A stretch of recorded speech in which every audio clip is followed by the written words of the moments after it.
नमस्कार, मैं राम प्रकाश वर्मा आप सभी का स्वागत करता हूं रेडियो शिवनेरी 90.4 एफएम पर। आप सुन रहे हैं प्रोग्राम कहानी जो सवारे जिंदगानी। चलिए दोस्तों, आज की कहानी की शुरुआत करते हैं। आज की कहानी का शीर्षक है आत्म संतुष्टि।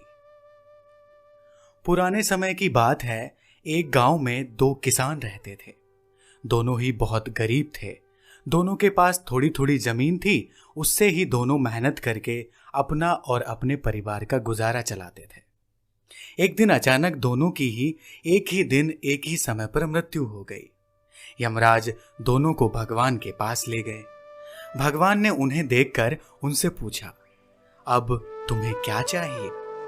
तुम्हारे जीवन में क्या कमी थी? अब मैं तुम्हें इस संसार में दोबारा क्या बनाकर भेजूं? भगवान की बात सुनकर उनमें से एक किसान बड़े गुस्से में बोला, हे भगवान, आपने मुझे इस जीवन में बहुत कष्ट दिया है, बहुत दुख में भरी जिंदगी दी है। आपने मुझे कुछ भी नहीं दिया।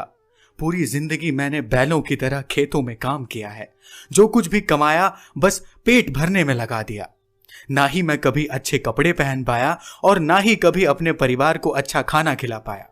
जो भी पैसे कमाता था कोई आकर मुझसे ले जाता था और मेरे पास कुछ भी नहीं आया। देखो देखो कैसी जानवरों जैसी जिंदगी जी है मैंने। उसकी बात सुनकर भगवान कुछ समय के लिए मौन रहे और पुनः उस किसान से पूछा, तो अब तुम क्या चाहते हो? तुम इस जन्म में क्या बनना चाहते हो? मैं तुम्हें क्या बनाकर भेजूं? भगवान का प्रश्न सुनकर वह किसान पुनः बोला, भगवान, आप कुछ ऐसा कर दीजिए कि मुझे कभी किसी को कुछ देना ना पड़े। मुझे तो बस केवल चारों तरफ से पैसा ही पैसा मिले। मुझे किसी को कुछ देना ना पड़े, बस। अपनी बात कहकर वह किसान चुप हो गया। भगवान ने उसकी बात सुनी और कहा, तथास्तु, तुम अब जा सकते हो। मैं तुम्हें ऐसा ही जीवन दूंगा जैसा तुमने मुझसे मांगा है। उसके जाने पर भगवान ने पुनः दूसरे किसान से पूछा, तुम बताओ, तुम्हें क्या बनना है? तुम्हारे जीवन में क्या कमी है? तुम क्या चाहते हो मुझसे? उस किसान ने भगवान के सामने हाथ जोड़ते हुए कहा, हे प्रभु, आपने मुझे सब कुछ दिया है। मैं आपसे क्या मांगूं भला? आपने मुझे एक अच्छा परिवार दिया, मुझे कुछ जमीन दी जिस पर मेहनत और मजदूरी करके मैंने अपने परिवार को एक अच्छा जीवन दिया है। खाने के लिए आपने मुझे और मेरे परिवार को भरपेट खाना दिया। मैं और मेरा परिवार कभी भूखे नहीं सोए। बस एक कमी थी मेरे जीवन में, जिसका मुझे पूरी जिंदगी अफसोस रहा है और आज भी शायद मुझे उसका अफसोस है। मेरे दरवाजे पर कभी कुछ भूखे और प्यासे लोग आ जाते थे, परंतु कभी कभी मैं भोजन न होने के कारण उन्हें खाना नहीं दे पाता था और वो मेरे द्वार से भूखे लौट जाते थे।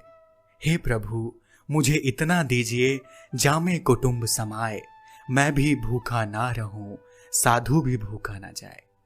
इतना कहकर वह चुप हो जाता है। भगवान ने उसकी बात सुनकर उससे पूछा, तो अब क्या चाहते हो तुम? इस जन्म में मैं तुम्हें क्या बनाऊं? किसान भगवान से हाथ जोड़ते हुए विनती करता है, हे प्रभु, आप कुछ ऐसा कर दीजिए कि मेरे द्वार से कभी कोई भूखा प्यासा न जाए। भगवान ने कहा, तथास्तु, तुम जाओ, तुम्हारे द्वार से कभी कोई भूखा प्यासा नहीं जाएगा। अब दोनों का पुनः उसी गांव में और एक ही जगह पर जन्म होता है। पहला व्यक्ति जिसने भगवान से कहा था कि उसे चारों तरफ से केवल धन मिले और मुझे कभी किसी को कुछ देना ना पड़े, वह व्यक्ति उस गांव का सबसे बड़ा भिखारी बनता है। और जिस व्यक्ति ने यह कहा था कि मेरे द्वार से कोई भूखा ना जाए, वह व्यक्ति उस गांव का सबसे अमीर आदमी बनता है। दोस्तों, इस कहानी का सार यही है कि ईश्वर ने जो हमें दिया है, जिस हाल में रखा है, उसी हाल में हमें संतुष्ट रहना चाहिए। आत्म संतुष्टि ही सबसे बड़ी दौलत है, सबसे बड़ी संपत्ति है। कई बार हमारे पास सब कुछ होता है, परंतु अगर हम संतुष्ट नहीं हैं तो दोस्तों हम कभी भी संपन्न नहीं हो सकते। हर बात के दो पहलू होते हैं, सकारात्मक और नकारात्मक। अब ये आपकी सोच पर निर्भर करता है कि आप किन चीजों को नकारात्मक रूप से लेते हैं और किन चीजों को सकारात्मक रूप से लेते हैं।